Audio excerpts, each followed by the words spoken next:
Uh, Thank you. Are you able to bring up the slides?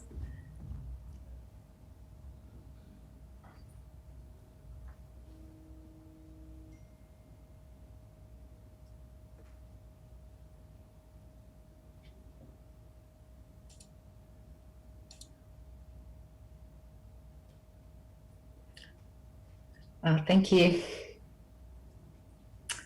Good afternoon, Olgeta, conveners, facilitators, panelists, media representatives, those working in business development and community affairs, landowner business representatives, landowners, and audience.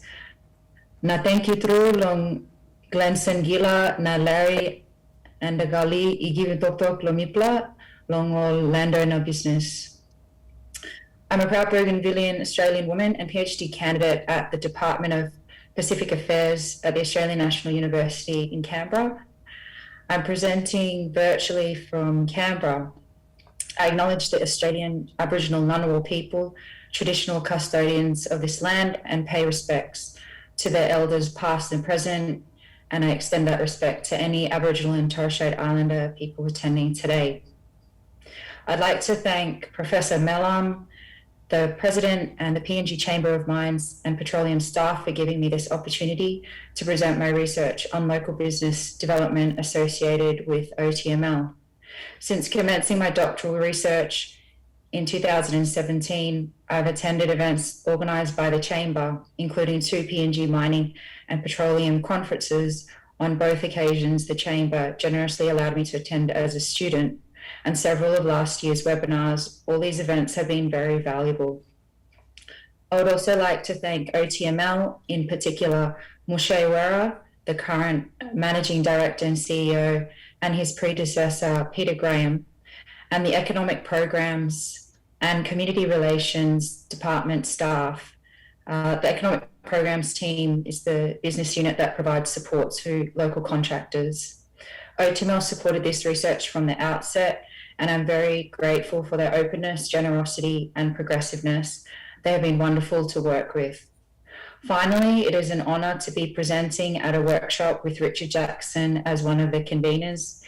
He is one of the pioneer academics on research in the Ok Tedi region, and his work on local business development across PNG's resource sector, published in 2015 and 2016, work commissioned by the Chamber, has been invaluable for me and the starting point of my interest in this area.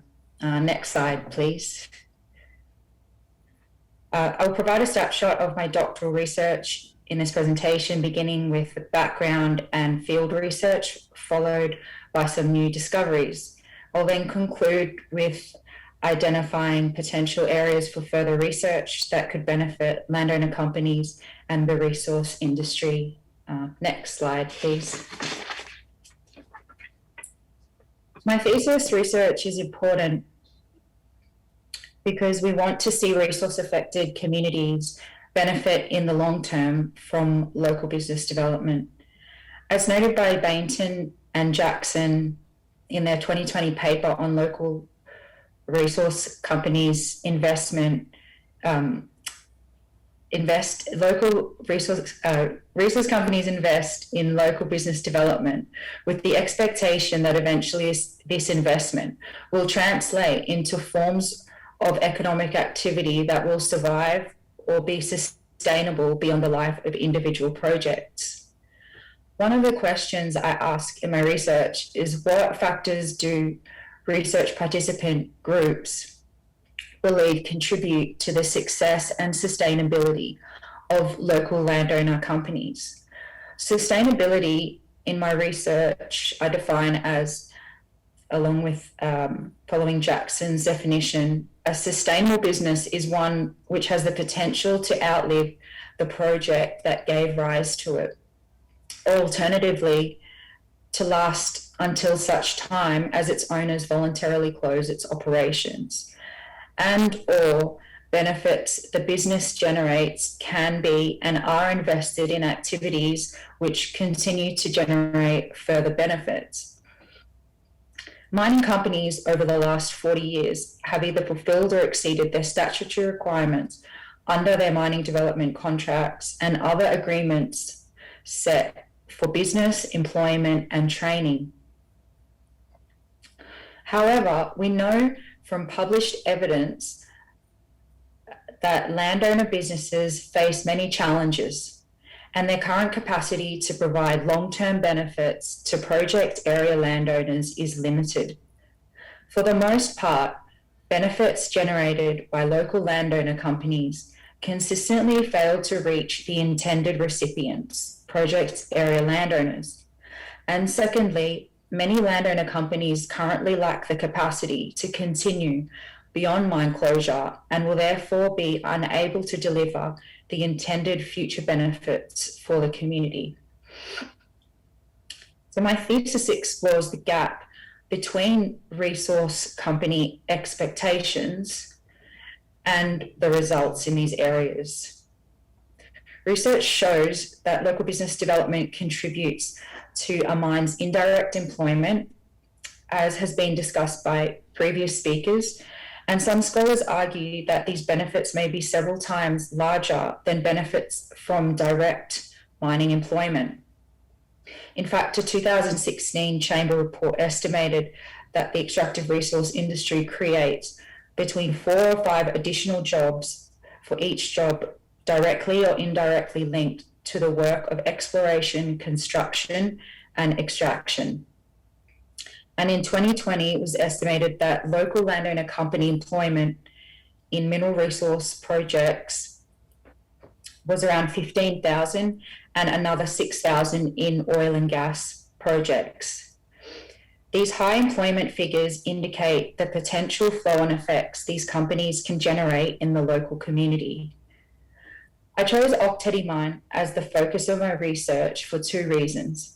Firstly, it is the longest operating mine in Papua New Guinea, 36 years, presenting an ideal opportunity to examine the evolution of OTML's local business development program.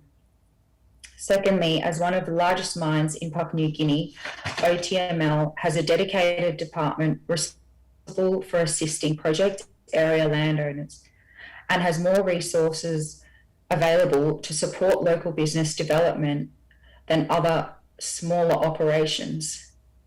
Published data shows the average age of landowner companies at Ok Tedi, the longest operating mine, was estimated to be at least 15 years. This average age is significantly longer than that of small businesses operating. Because Tubbulville is the centre of landowner company OTML interactions, my analysis is limited to Tubbulville-based landowner companies. Sorry, I'm still on the previous slide. My research aims were to understand perceptions of success and sustainability of local landowner companies associated with OTML and examine the ways OTML implements their local business development program to better understand the nature of relationships they have with their local contractors.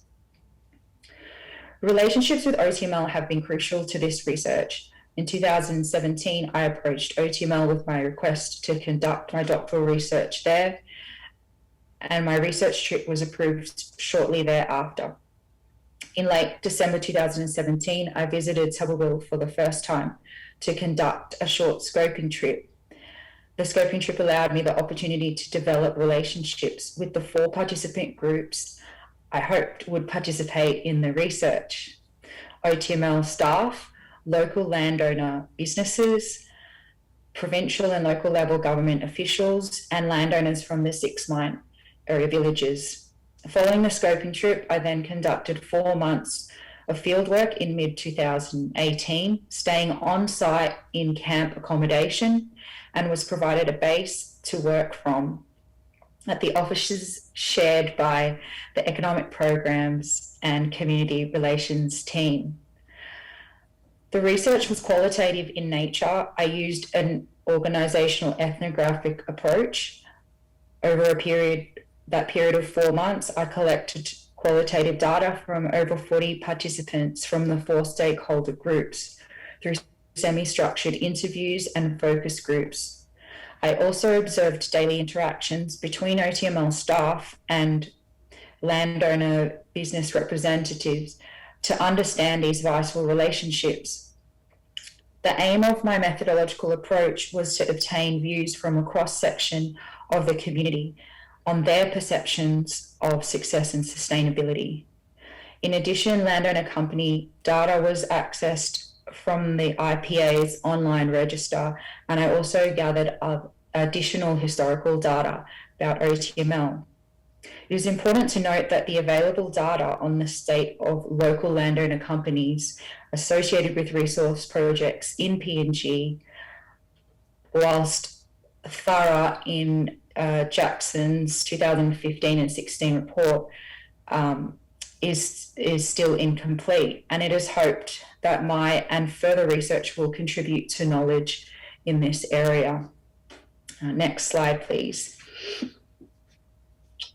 Here I'd like to share two new learnings for me as part of this thesis research on local business development, points that I wasn't aware of before I commenced and understand better now. One learning came about as part of the literature review and the other as a result of fieldwork. As part of my literature review, I looked at the comparative global literature on Indigenous entrepreneurship in Australia and Canada, and identified some commonalities in Indigenous entrepreneurs' experiences and approaches.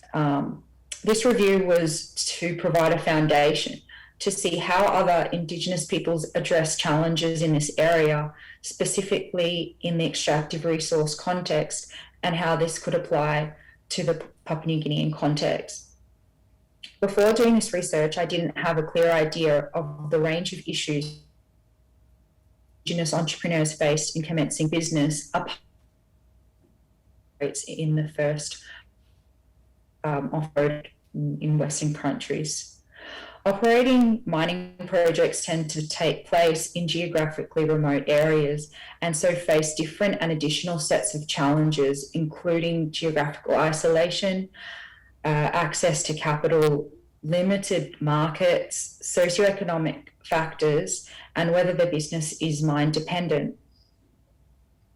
I did not have clarity about what motivated Indigenous entrepreneurs' engagement in business and how they themselves perceived business success.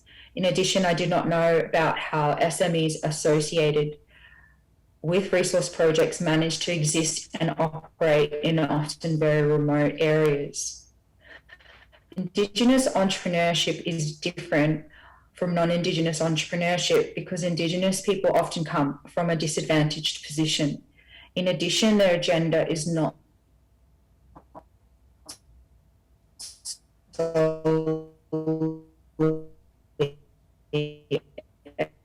economic development, but economic development is seen as a part of a larger asserting their control over their traditional territories.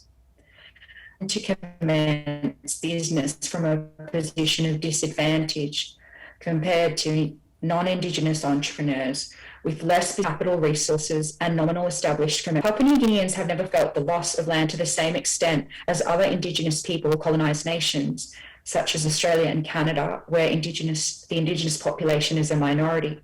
However, Papua New Guineans still share similar challenges I listed previously and have concerns about poverty, health, and a desire for better family outcomes.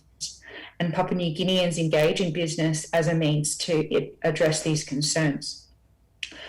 Through my research, it became apparent the importance and opportunities made available to Indigenous entrepreneurs through business networking, and something which seemed to be lacking in both Australia, Canada, and Papua New Guinea in the extractive resource context. Networking allows for knowledge transfer, relationship building, and potential business growth, and I believe this area deserves further attention and research.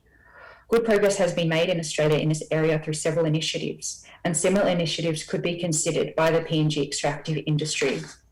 Australian government initiatives that are more supportive and inclusive of Indigenous businesses, such as the Indigenous procurement policy used in conjunction with Supply Nation. Supply Nation is a national directory of Indigenous owned businesses and has helped Indigenous businesses secure government contracts. This initiative has increased Indigenous business participation in the Australian economy. In addition, the Indigenous Business Australia supports Indigenous businesses through a variety of mechanisms, such as business planning, business finance, business support, and business skills workshops. What I now know from the fieldwork findings, the most interesting discovery for me from fieldwork was in examining participants' responses to the factors they believed contribute to the success and sustainability of local landowner companies. I found there was consensus in views across the 4 participant groups. The only participants whose views were different were female landowners involved in the local landowner focus group discussions, who noted their lower level of education compared to male landowners, and that this impacted their experience as a landowner, and they responded accordingly in the discussions. Most participants across the 4 groups believed that one of the key factors, success and sustainability of a local business, was that company directors and management had the right mindset and right thinking towards business.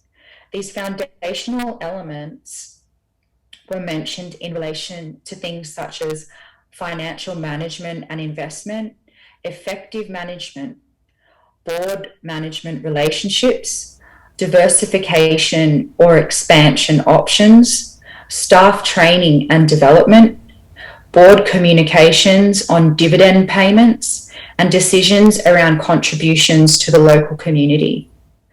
Some of the Indigenous entrepreneurship literature suggested that culture and cultural values heavily influence Indigenous entrepreneurship amongst First Nations people in Australia and Canada. I assumed something similar would appear in my research results in Papua New Guinea. I found it somewhat surprising that participants involved in this research did not emphasize culture as a contributing factor to the success or sustainability of local landowner companies associated with OTML. They did not specifically point to culture or being local as an element that either hindered or helped a local contractor's performance. And I did not observe participants specifically referring to the local ways of the Min people or references to traditional values or customs in any direct connection with local business discussions. Next slide, please. There are a few areas of further research that would be of benefit to resource companies, but I will limit my discussion to one here. I think it would be beneficial to conduct a comparative study of the department within a resource company that manages local business development. My research examined OTML's economic program department views and demonstrated the vital role departments like these play in supporting a resource company's local business development program. This comparative study would extend the current research and enable further analysis on a cross-section of departments and local business development programs with resource sites varying in size, length of operation, and levels of success. A few areas of specific interest to compare would be business training for landowner company management and directors, the support the resource company provides in landowner company new business planning and existing business diversification or expansion planning, landowner company satisfaction of the local business development program outcomes, the communication strategy of departments, the department or departments that manage local business development, and the equivalent of Australia's Indigenous Business Australia that provides targeted business plans and support for business growth. Although through my research, I've made new discoveries. These learnings are just examples from one operating project. There are still lots of questions about business development across resource projects in PNG. My research findings address some questions, but there are a few continuing and difficult questions I will raise for future consideration. What long-term outcomes does the PNG resource industry want or think are realistic from local business development? What ways can the industry invest in effective training and development opportunities nationally and internationally for these spin-off businesses?